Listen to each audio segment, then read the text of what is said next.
दोस्तों आपको रूबरू कराते हैं युवा ऊर्जावान विकास गोयल से।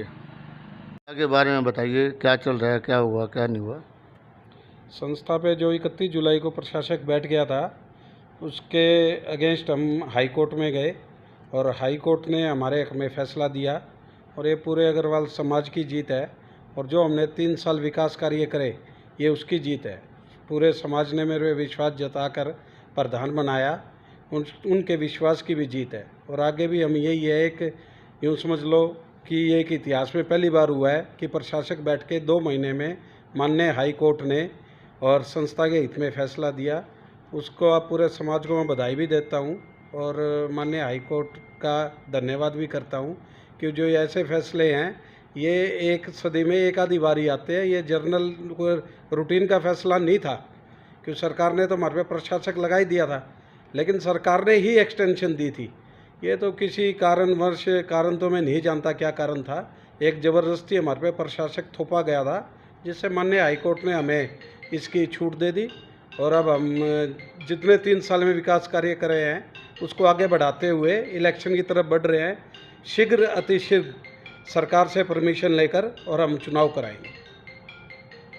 तो एकदम निष्पक्ष चुनाव कराएं, समय पे चुनाव करा देंगे। अब बिल्कुल सरकार से एक दिशा निर्देश तो लेने पड़ेंगे हमें, और चुनाव कराकर जो भी मैनेजमेंट आए, अगर समाज द्वारा विश्वास जताएगा तो हम आ जाएंगे, नहीं कोई भी इलेक्टेड आदमी कोई भी आए, संस्था की बुराई में कोई भी नहीं होता। समाज के सारे आदमी एक जैसे हैं, सारे अच्छा वर्ग है। और मैं तो यही कहूँगा कि संस्था के भले के लिए काम करो। मैं आऊँ चाहे कोई भी आए, बस संस्था का भला चाहता हूँ और कुछ नहीं। तो पिछले 3 साल में कुछ उपलब्धियाँ बताओ, जो विशेष उपलब्धियाँ। जनरल तो चलती रहती हैं। नहीं, 3 साल में संस्था की, ये तो कोविड हो गया, नहीं तो 100% ग्रोथ थी संस्था की इन 3 सालों में। जैसे क्या क्या उसमें, चाहे एडमिशन्स को लेकर ले लो, चाहे कोर्सेज को लेकर ले लो। कोर्सेज कितने आए अपने? कोर्सेज तो हम डिप्लोमा लाए, LLM लाए, MSc की हमने 60 से सीधी 120 सीट की। बीएड की सीटें हमारी खाली रह जाया करती, 100% होगी। इंजीनियरिंग कॉलेज में जो हमारे 22 एडमिशन रह गए थे, हम उनको 225 तक उठाकर लेके गए। हमारी तकरीबन लॉ कॉलेज में तो हमारा, मेरे ख्याल में हरियाणा में कहीं भी इतना रश नहीं है जो लॉ कॉलेज में और फार्मेसी में है। डिप्लोमा लेके आए फार्मेसी का। हर संस्था में 11 की संस्थाओं में ग्रोथ की कोई कमी नहीं थी, फुल ग्रोथ थी। और जो जैसे गर्ल्स स्कूल है, गर्ल्स कॉलेज है, या गर्ल्स कॉलेज, पब्लिक स्कूल, सारे वन ऑफ द बेस्ट। आज के दिन इस कोविड की महामारी के टाइम में भी हमें एडमिशनों की कमी नहीं है, हमारे कोई एडमिशन घट नहीं रहे। और हमारे पब्लिक स्कूल में तो पूरे रोहतक डिस्ट्रिक्ट में हमारी बच्ची मुस्कान अग्रवाल, उसने कॉमर्स में टॉप किया और 100% रिजल्ट। मेरे ख्याल में पिछले 10 सालों में वेस्ट पब्लिक स्कूल में इतना अच्छा रिजल्ट नहीं आया जो इस साल हमने 100% रिजल्ट लिया। और सारे स्कूलों की यही पोजीशन है, चाहे कॉलेज हो चाहे स्कूल हो। संस्था में एक आप जाकर देखो, एक नया वातावरण, एक नई शुरुआत, बहुत उपलब्धियाँ बहुत है।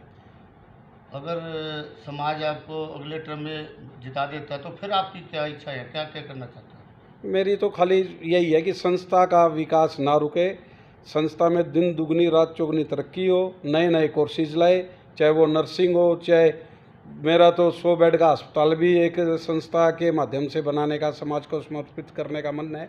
लेकिन ये एक लंबी योजनाएं हैं, लंबी परियोजनाएं हैं। समाज साथ देगा तो सारी परियोजनाएं लागू हो जाएंगी। कुछ समाज के लोग कहते हैं हमारे जो एजुकेशनल था, पूरे इंडिया में नाम था सोसाइटी का, तो वो क्वालिटी गिर गई है पढ़ाई की, उससे बच्चे कम आते हैं। जो इंजीनियरिंग कॉलेज का नाम था, हमारे किसी समय में रश रहता था और डोनेशन चलता था और चलता था, तो ये गिरावट क्यों, और इसके लिए क्या कर रहे हो आप आगे? बच्चे आए पूरे संसार से आ सकते हैं, इंडिया से आ सकते हैं। पहले आते थे, हॉस्टल था, यहाँ पे रहते थे दूर दूर से। स्कूल में भी हॉस्टल था, मैं देखता था बचपन में। तो वो चीज़, उसके लिए क्या सोचे आपके? हमारा समाज भी पढ़े और सब समाजों के बच्चे आए, सारे देश से आए, दूर दूर। कुछ तो पीछे थोड़ी डिस्टरबेंस रही इस बोलकर। अब हॉस्टल में जब हम बने थे तो हमारे पास मात्र 13 बच्चे थे, आज हमारे पास 120 बच्चे हैं। और मैं चैलेंज से कहता हूँ कि हरियाणा में अगर वेस्ट इंजीनियरिंग कॉलेज ऐसा कोई हॉस्टल हो तो आप मुझे बता देना। One of the best hostel है ये, जितने भी कमरे हैं सारे आधुनिक। फिर उसके बाद आप बात रही इंजीनियरिंग में, कुछ तो पीछे थोड़ी ये एडमिनिस्ट्रेटर वगैरह लगने की वजह से गरिमा तो ख़त्म होती है। देखो, किसी भी चीज़ की गरिमा पे ठेस पहुँचती है। और कुछ पूरे हिंदुस्तान में इंजीनियरिंग कॉलेज इतने खुल गए कि जिनमें चाहे क्लासेज अटेंड करो चाहे ना करो, वे एडमिशन अब जितने थे छटाई हो चुकी है इंजीनियरिंग कॉलेजों की, अच्छे कॉलेज रह गए क्यों में। और हमारे पास तो बेस्ट जो फैकल्टी है बेस्ट है, और हमारा इंफ्रा बहुत बढ़िया है। हमारे पास दुनिया भर की तो स्मार्ट क्लासेज है। आप हरियाणा के सारे इंजीनियरिंग कॉलेजों को विजिट करो, जो उन पे फैसिलिटी नहीं है वो वेस्ट इंजीनियरिंग कॉलेज में फैसिलिटी है। इनकी प्लेसमेंट कैसी है अपने स्टूडेंट? प्लेसमेंट भी है, हमने बहुत बेहतरीन प्लेसमेंट करी है। जो पिछले 3 साल गए हैं, आप कॉलेज में जाके पता करें, बेहतरीन प्लेसमेंट रही है। और हमारा वेस्ट पब्लिक स्कूल है जो ये GD गोयनका है और कोई अदर जो स्कूल है ब्रांडेड स्कूल है, जो ये फीस लेते हैं 5,000, 7,000, 8,000, हम लेते हैं 1,000 से 2,000।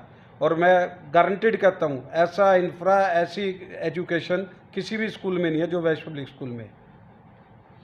आगे समाज को क्या संदेश देना चाहोगे? समाज को तो मैं यही संदेश देना चाहूँगा, एकजुट रहो।